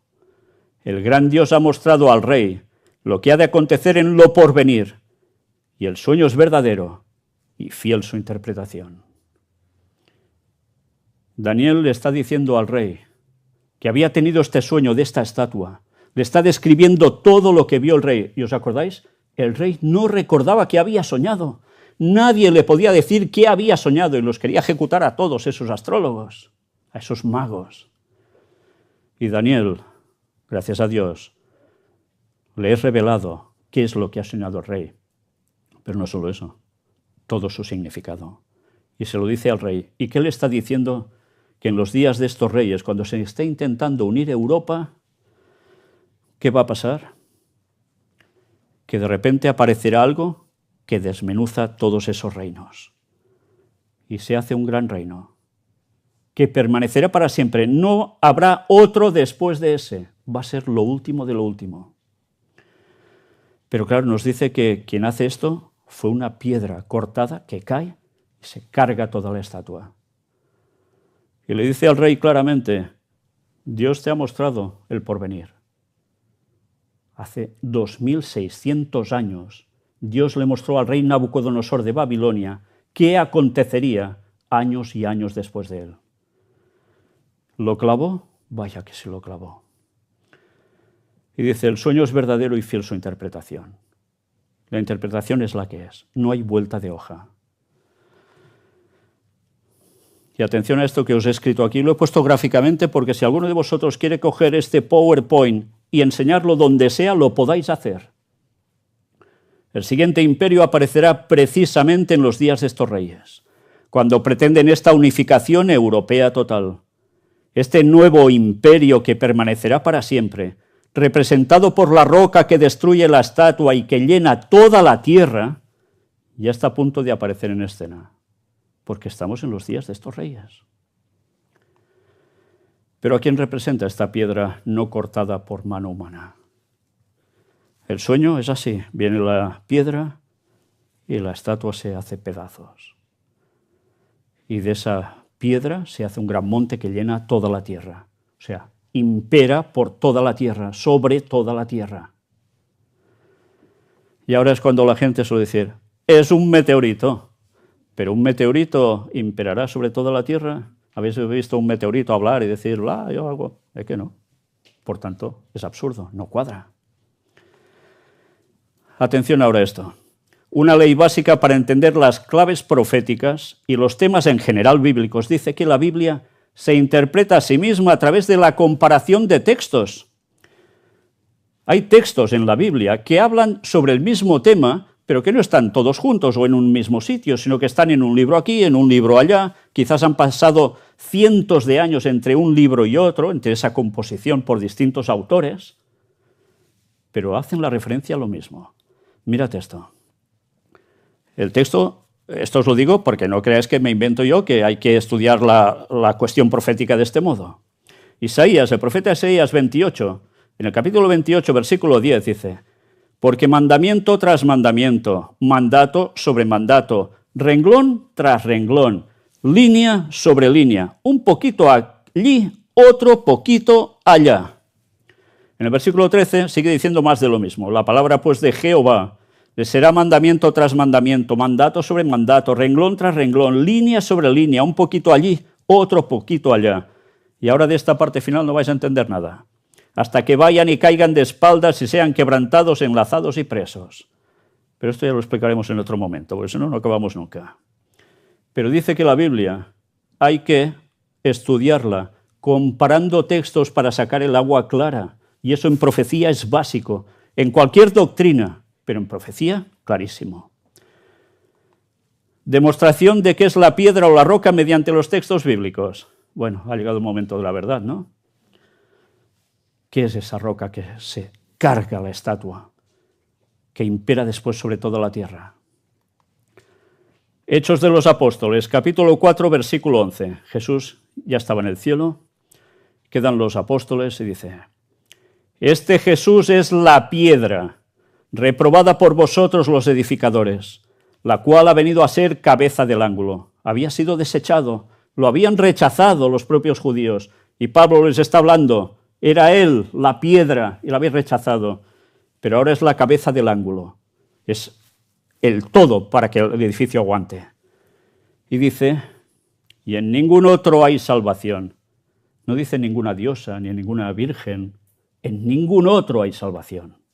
Porque no hay otro nombre bajo el cielo dado a los hombres en que podamos ser salvos. Por tanto, no vayáis con la medallita de la Virgen Milagrosa, ni con rosarios, ni con historias, porque así no vais a obtener la salvación. Eso es un timo. Vamos a comprobar más. 1 Corintios 10, versículo 4. El apóstol Pablo escribe: y todos bebieron la misma bebida espiritual, porque bebían de la roca espiritual que los seguía. Y la roca era Cristo. No era un meteorito, era Cristo. Aquí está hablando, haciendo un símil de cuando el pueblo hebreo pasaba por el éxodo en el desierto. Y por cierto, esa roca la vimos, el símbolo de esa roca, la peña de Oreb, simbolizaba a Cristo, de donde surgió agua para abastecer a esa gran multitud.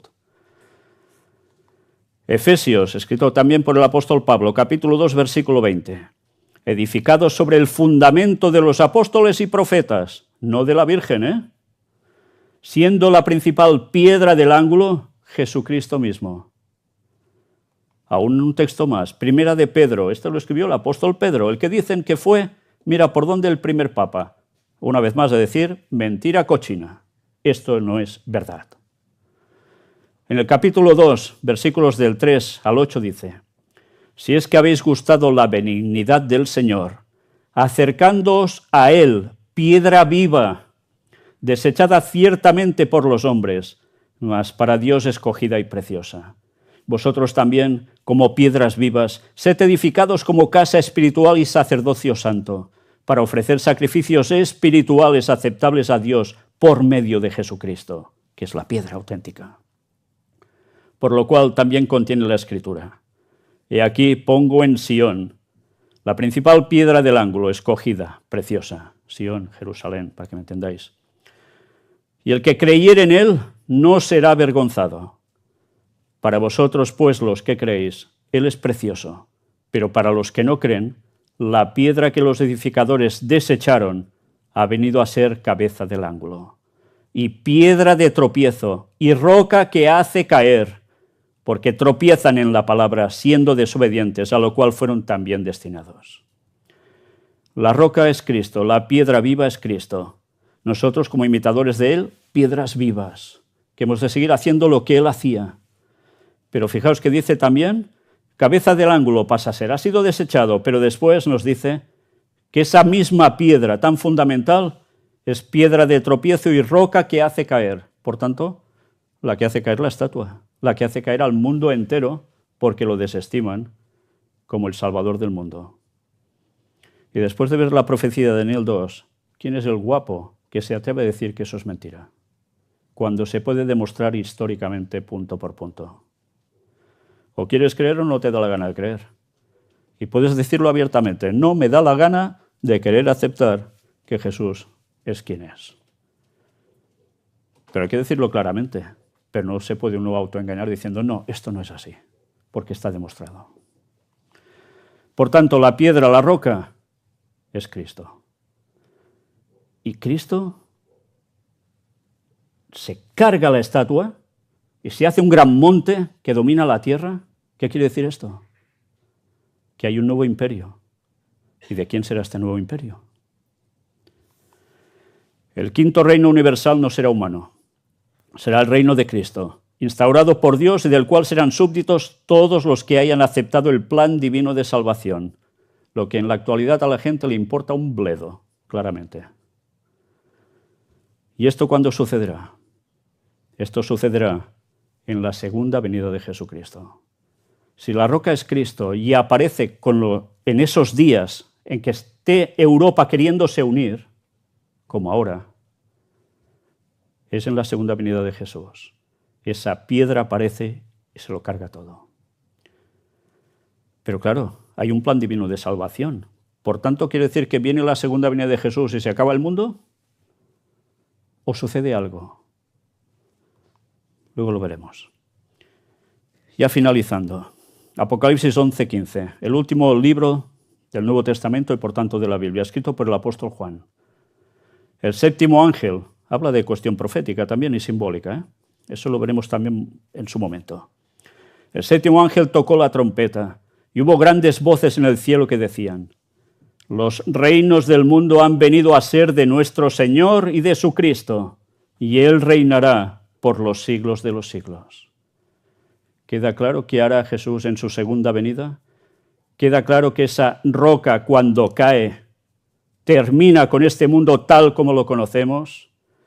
Nos podemos quejar de los gobiernos, del país que sea. Esta situación no la arregla nadie.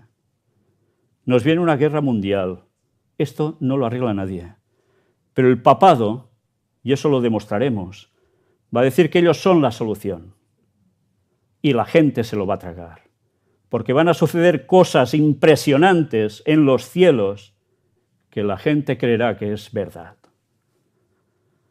Y por tanto, si hubo, dicen, una aparición de una señora llamada Virgen Inmaculada, que pidió que le hiciesen una medalla y todo, cuando el texto bíblico dice que no te harás imágenes para adorarlas y demás. ¡Qué contradicción! ¿Qué podemos esperar? ¿Qué va a pasar? La gente, cada vez que ha habido un tipo de aparición, recordad Fátima, con los pastorcitos, Lourdes, ¿qué ha hecho? Ha quedado cegada. Por sus sentidos caen en el engaño satánico. Porque no es la Virgen María la que se presenta, está muerta. Y no hay resurrección de los muertos hasta la segunda venida de Jesús, que cogerá a los suyos para ser salvos. Por tanto, esas apariciones marianas no son la Virgen María. Ella fue una gran mujer, pero está muerta en el sueño de la muerte. Y cuando Jesús vuelva, la va a resucitar, pero no antes. Por tanto, el engaño satánico está servido. Y si hemos estado mostrando todo esto sobre estas diosas y algo más mostraremos aún más adelante, es porque se prepara un gran engaño. Y ya podéis empezar a pensar a qué va vinculado o a quién. Pero la profecía es clara y la promesa es clara. Los reinos del mundo han venido a ser de nuestro Señor y de su Cristo. Y reinará por los siglos de los siglos. O sea, por la eternidad. Sí, Cristo reinará por los siglos de los siglos, la eternidad. Pero ¿cómo vendrá? ¿Os lo imagináis otra vez en Belén, una estrellita, unos magos que van allí, otra vez nacerán un pesebre, lo van a maltratar, lo sacrificarán de nuevo? Vendrá en calidad de soberano que reinará por siempre jamás. Por eso es el imperio de él. Esto es lo que se conoce como la segunda venida de Jesús a la tierra. Y sobre ello hay varias profecías que entran en todo detalle. Hoy hemos visto que este acontecimiento está cerca, muy cerca, pero mucho más de lo que a mucha gente se puede llegar a imaginar. Pero ¿cómo y cuándo será la segunda venida de Cristo? Esto es lo que veremos en la próxima conferencia. Porque necesitamos saber exactamente cómo, cuándo y qué hará. Porque de lo contrario vamos a ser engañados. Porque dentro de poco van a pasar cosas que ni os imagináis, ni vosotros ni yo, aunque pueda tener una vislumbre de lo que se viene. Y si no estamos preparados, vamos a sucumbir. El próximo tema va a ser este, la próxima conferencia, la roca, el retorn de Jesús, el retorno de Jesús.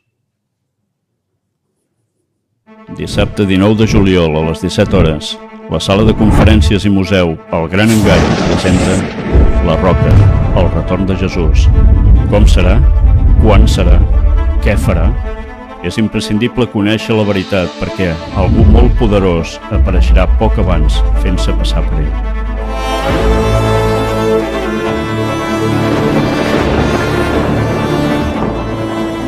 El que mai t'explicaran a les notícies. Carrer Narcís Blanc, 11, Girona. Telèfon 678 64 22 63.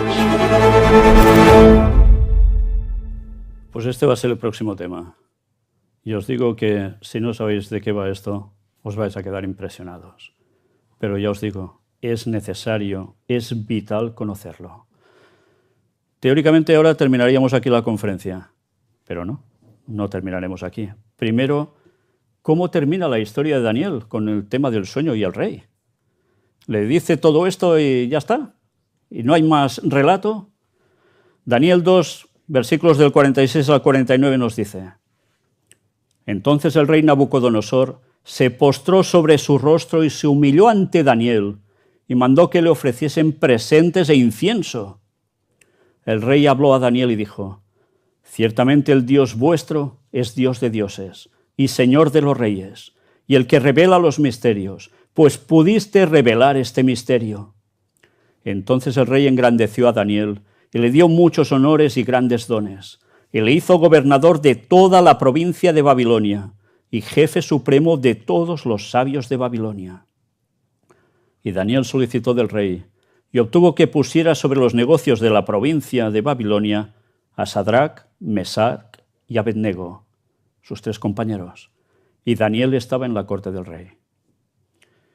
Parece un final de cuento, precioso, ¿eh? Termina bien, pero no termina tan bien, porque el relato no acaba aquí. Y os aconsejo que si no sabéis de qué va y cómo continúa la historia, os hagáis de una Biblia y busquéis, por cierto, una Biblia no católica, porque si leéis en el libro de Daniel vais a ver que nos cuelan un capítulo extra que no existe en verdad y añaden a un capítulo otro versículo que tampoco existe en verdad y os va a confundir totalmente. Buscad una Biblia que no sea católica, por favor. Y leed después de esto y veréis que el rey Nabucodonosor, con todo lo que vio aquí tan claro, y veréis qué metedura de pata hace después tan impresionante. Pero la historia tampoco acaba aquí. Porque recordad, rey Nabucodonosor muere, Daniel sigue, pero entra el imperio medo-persa, lo vimos en otra conferencia. Pero aún suceden más cosas. Pero eso ya es otra historia. Atención, porque ahora os tenía reservada una sorpresa que ayer mismo pude recoger. La verdad es que me quedé impresionado. Sabéis que, bueno, algunos de vosotros sí estuvisteis en la conferencia número 1 que presentamos aquí pública, que era la auténtica verdad detrás de la guerra de Israel. Y mostramos cosas impresionantes, como que tienen unas vacas alazanas rojas que estaban esperando que no tuviesen ningún pelito y cuando se cumplieran los años pertinentes sería sacrificada una de ellas y automáticamente con esas cenizas podrían esparcirlas sobre el pueblo y sobre el lugar para volver a levantar el templo de Jerusalén, donde hay las mezquitas tan importantes y donde los judíos quieren hacer sus cosas allí y no les dejan tanto, aunque cada vez les dejan más. Y allí, esas mezquitas no pueden estar si debe haber un tercer templo de Jerusalén, con lo cual el conflicto está servido. Y ya vimos que la guerra en verdad va para eso. Por eso nos quedó más que claro en esa exposición que va a haber un aniquilamiento de los palestinos sí o sí, guste o no guste, y que eso no lo va a parar nadie. Y que los que se queden allí son exterminados, es seguro. Y los que no, se tendrán que ir a otros países. Por eso Donald Trump y Benjamín Netanyahu están negociando eso, para que otros países se queden con esos palestinos. Ahora los están acumulando a todos en la zona sur, en Gaza. Pero de allí tienen que largarse sí o sí, a las buenas o por las malas. Y otros países están en toda esa situación con conflicto. Estuvimos mostrando que esas vacas las tienen, que quieren levantar ese tercer templo de Jerusalén. ¿Queréis saber cómo está la situación actual? Precisamente cada semana recibo, cada viernes, la información directa de esta gente del Instituto del Templo. Que cualquiera de vosotros la puede conseguir, no porque yo sea un niño bonito y la tengo y vosotros no, no. La podéis solicitar y la recibiréis. Y debéis mirar todo lo que exponen y a veces de allí hemos podido mostrar cosas que demuestran que lo que estamos diciendo no son bobadas. Y que ellos interpretan la Biblia tan mal como saben y quieren, manipulando para llevar el mundo a los pies de alguien. ¿Habéis visto el anuncio de la próxima conferencia? Alguien vendrá antes haciéndose pasar por Jesús. Pues es a lo que van. Y el papado está interesado en eso, porque quiere posicionarse en Jerusalén. Pues escuchad ahora, os hemos recortado un fragmento de un audio. Esta gente tiene un programa de radio y allí uno de ellos, de los principales, da un mensaje radiofónico. En este, ya os lo digo aquí, fragmento de audio de un programa radiofónico del Instituto del Templo, emitido este viernes 11 de julio, o sea, ayer, que nos enlaza con nuestra primera conferencia pública presentada aquí. Y que diréis, ¿y qué tiene que ver lo de Jerusalén con lo que estamos mostrando en el resto de conferencias como la de hoy? Es que todo va enlazado, porque estamos hablando de la segunda venida de Jesús, pero antes va a venir otro haciéndose pasar por él y superpoderoso. Y la gente va a picar el anzuelo, se lo va a tragar. Escuchad cómo tienen el tema del templo y de las vacas alazanas. Sin embargo, en lo que respecta al templo sagrado, no es nada definitivo. Necesita ser reconstruido y lo será. Todos nuestros profetas han profetizado que será reconstruido y es necesario reconstruirlo y es nuestra responsabilidad de nuevo. Esas son las palabras que leemos en el libro de Éxodo 25 en 8. Ellos me edificarán un santuario, y yo habitaré entre ellos. Por supuesto, el primer santuario fue el Mizcán, el tabernáculo en el desierto, que el pueblo de Israel construyó con sus propias manos. Y el primer templo fue construido por el pueblo de Israel con la ayuda de los trabajadores enviados por Cam, el rey libanés. Y fueron los judíos, con la ayuda de los gentiles, quienes construyeron el primer templo sagrado con sus propias manos. Y el segundo templo, por supuesto, fue construido por los judíos que regresaron de Babilonia.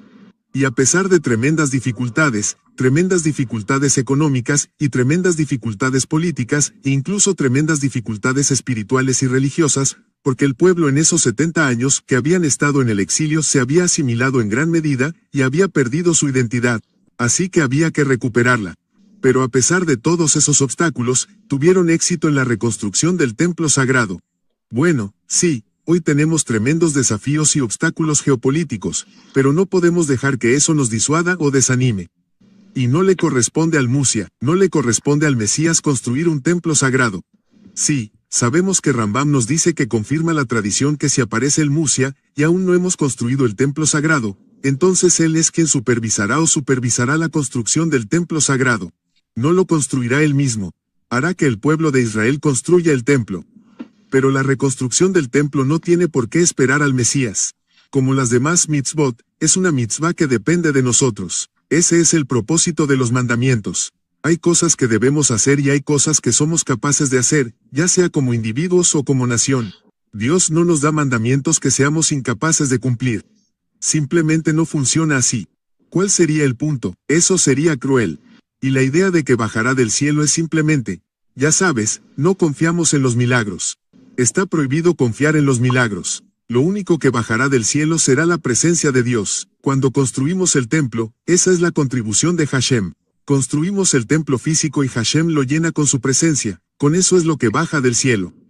Eso es lo que está resurgiendo en nuestra realidad, y eso es lo que creará el cambio que afectará al mundo entero. Así que, como estamos a punto de entrar en estas 3 semanas, animo a todos a que se ciñan al plan, se ciñan al programa, sean serios. No se dejen llevar por una sensación de complacencia o impotencia.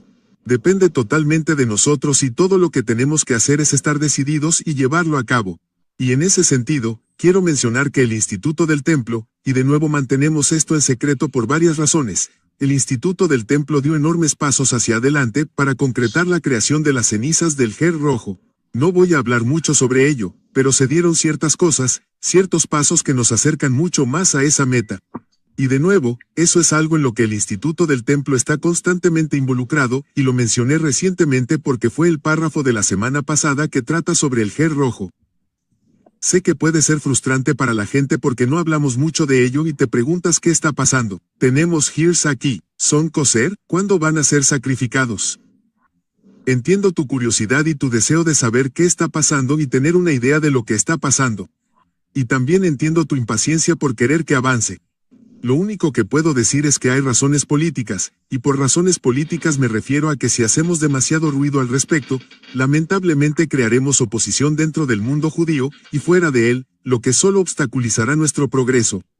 Por lo tanto, es mejor para nosotros avanzar en silencio y, cuando estemos listos para dar el paso final para lograr las cenizas, con suerte podremos hacerlo público y hacerlo de manera muy abierta. Pero, de nuevo, solo quiero recalcar que se han tomado medidas, muy recientemente, que nos acercan mucho más, aumentando nuestro conocimiento, nuestra experiencia y nuestra capacidad para crear las cenizas de la manera en que se supone que se debe hacer, para que estén más cerca y no solo sea un buen intento, sino que realmente lo deseamos.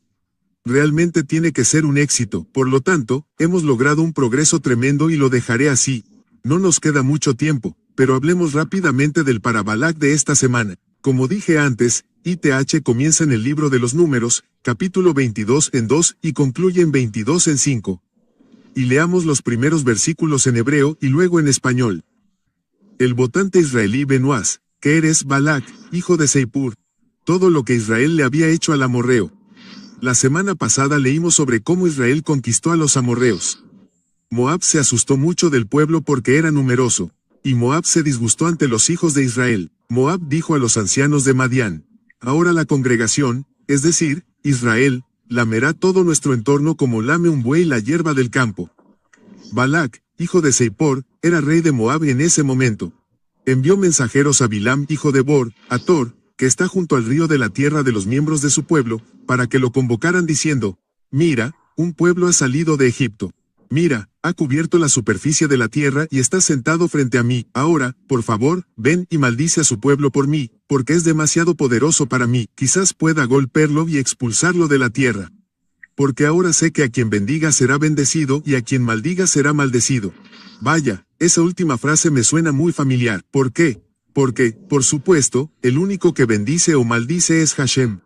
Y él le dijo a Ara hace mucho tiempo, los que bendigan te bendecirán, serán bendecidos.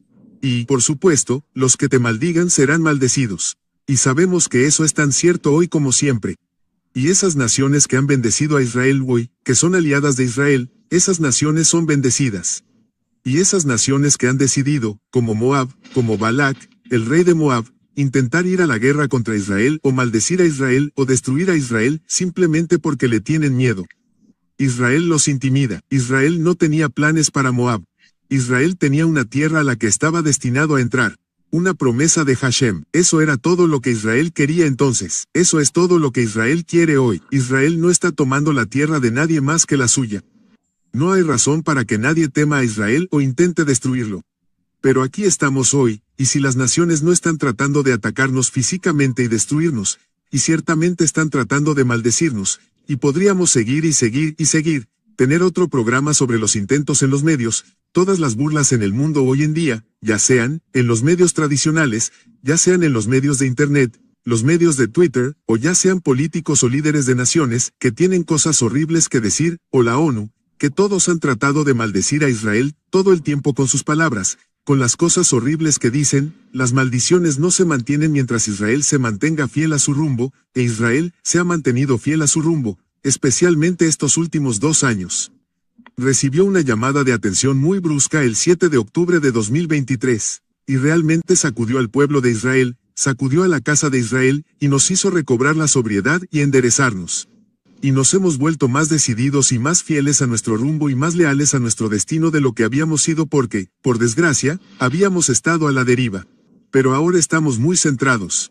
Y todas estas maldiciones y todas estas cosas horribles que dicen, todas estas palabras y nombres, apartheid y genocidio, y todo lo demás, simplemente no significan nada, al igual que las maldiciones que Bam fue contratado para pronunciar. Y sí, hoy en día mucho de esto también tiene que ver con el dinero, y sabemos quién está detrás de la distribución del dinero en todo el mundo. A todas las personas que serían maldiciones de Bam, todas las que serían maldiciones de Israel. Bilam al menos era un profeta de muy alta estatura, a pesar de que era un profeta pagano. Se le consideraba un profeta de muy alta estatura, tan alto como Israel, como los profetas de Israel, tan alto como Mosé. Sin embargo, no era una persona justa. Pero al menos entendía que solo podía pronunciar lo que Hashem ponía en su boca. Era un verdadero profeta y, a pesar de que lo contrataron para maldecir, de su boca solo salían bendiciones. Y esas bendiciones son muy relevantes hoy en día. Y, por supuesto, sus bendiciones finales, sus profecías finales estaban dirigidas al final de los días. Lo vio como un futuro muy lejano. Una estrella saldría de Jacob y un cetro. Y él entendió que eso sería en un futuro muy lejano. Y las profecías de Bilam son muy ciertas hoy en día. Se están cumpliendo hoy. Léanlas, apréndanlas, estudien la comprensión, las interpretaciones y los conocimientos judíos sobre esas profecías, y eso los ayudará a comprender mejor todo lo que está ocurriendo hoy. Escucho la música.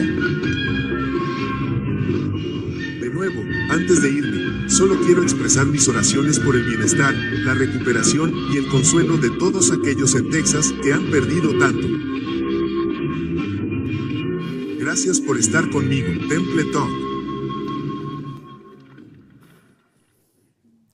Bien, es un fragmento de toda esa locución. Os he recogido la parte más importante en un principio para situaros. Estaba hablando de las ganas de edificar el templo que tienen y hablan también de lo mismo que ahora al final, sobre un profeta, Balaam, que quería maldecir al pueblo de Dios, no podía, pero en consecuencia sabéis todo lo que pasa. El pueblo hebreo va y tiene batalla con ellos y los extermina, etcétera, etcétera. Bien, pues ellos, fijaos, que dicen, ahora despertando después de ese 7 de octubre que tuvieron esa masacre, que ya vimos quién la propició, o quién dejó que sucediera, y a partir de entonces despiertan para apretar más fuerte para levantar ese tercer templo de Jerusalén. Y mira por dónde nos dicen también que las profecías se van a cumplir, que lo de Balaam cuando dice... ¿Recordáis la primera imagen del vídeo que hemos puesto hoy para iniciar la conferencia, que se ve la estrella hacia Belén, etcétera? Pues dicen que esa profecía la vio Balaam, pero para un futuro muy lejano, para nuestros días. ¿Sabéis qué están diciendo? Que los magos de Oriente que seguían la estrella para encontrar al Salvador naciendo el niño Jesús, resulta que eso no se aplica allí, que Jesús no es el Mesías. Y esperan que venga el Mesías, dicen unos judíos, y que ese Mesías cuando venga diga, ¡hala, hay que hacer el templo, venga, movimiento! Pero ellos dicen, no, esto no es así. Primero, hemos de construir nosotros el templo, como así había sido hecho anteriormente con ayuda de paganos de otros pueblos, y después aparece el Mesías. Y eso es lo que hay que hacer, dicen. Y mira por dónde nos empiezan a hablar de la vaca lazana. La vaca lazana, la vaca roja, que dicen que ya lo tienen, pero lo están haciendo todo en un secretismo absoluto para no levantar problemas, porque hay una cuestión política por detrás, por tanto, si es política, será también de guerra. Y cuando tengan esa vaca en su momento oportuno, ya lo preparan todo para hacer esas cenizas según el ritual que tienen marcado, y ya podrán hacer la siguiente fase, que es que las mezquitas ¡flup!, desaparezcan del mapa y ya puedan edificar ellos el tercer templo de Jerusalén, que no será el templo de Dios, sino el templo de la bestia, del Papa situándose allí. Y para eso deben pasar cosas. Y esas cosas son las que vamos a vivir. Y por eso antes a vosotros os decía que todo lo que está pasando ahora es solo un precalentamiento, porque lo que viene es el partido fuerte, y el partido fuerte es lo que nos espera, y ya veis qué es. Y eso nos va a involucrar a todo el mundo. Por tanto, están haciendo todo esto que estáis viendo cada día en las noticias, en Israel, porque van sí o sí a por su cometido, levantar el tercer templo. Las vacas ya las tienen, en el momento oportuno las sacrificarán y darán la sorpresa al mundo entero. Incluso hay judíos que no son partidarios de eso, ya lo habéis visto que ellos lo dicen, pero les importará un bledo, porque ellos harán lo que deben hacer. Luego, un dato curioso, cuando ha dicho que ya saben quién mueve en el mundo del dinero, pues son ellos. Es que es de risa, pero bueno, en fin. El caso es que, ¿por qué os he mostrado todo esto aquí? Porque esto verdaderamente tiene que ver con los pasos que se dan inmediatamente previos a la segunda venida de Jesús. Y si no sabemos eso, no sabemos dónde estamos en la profecía, ni en qué tiempo para el retorno de Cristo. Y eso es lo que veremos próximamente. ¿Cuándo, cómo y qué hará cuando venga Jesús por segunda vez en nuestros días? En nuestros días. Os dejo sencillamente con la web, bueno, la página que podéis ver, el gran engaño final, de todas las conferencias que hemos presentado aquí en orden, por si no las habéis visto, para que entendáis todo lo que os estoy diciendo y para que veáis y os deis cuenta que todo lo que hemos presentado, incluso esa primera conferencia que parece que nada tenía que ver con todo lo que estamos viendo, con esas diosas y demás, va completamente ligado. Porque se prepara una sorpresa en el mundo impresionante, estelar, diría yo, para que me entendáis. Nosotros lo dejamos aquí. Próximo sábado, si Dios quiere, la continuación sobre la segunda venida de Jesús, la roca. Gracias.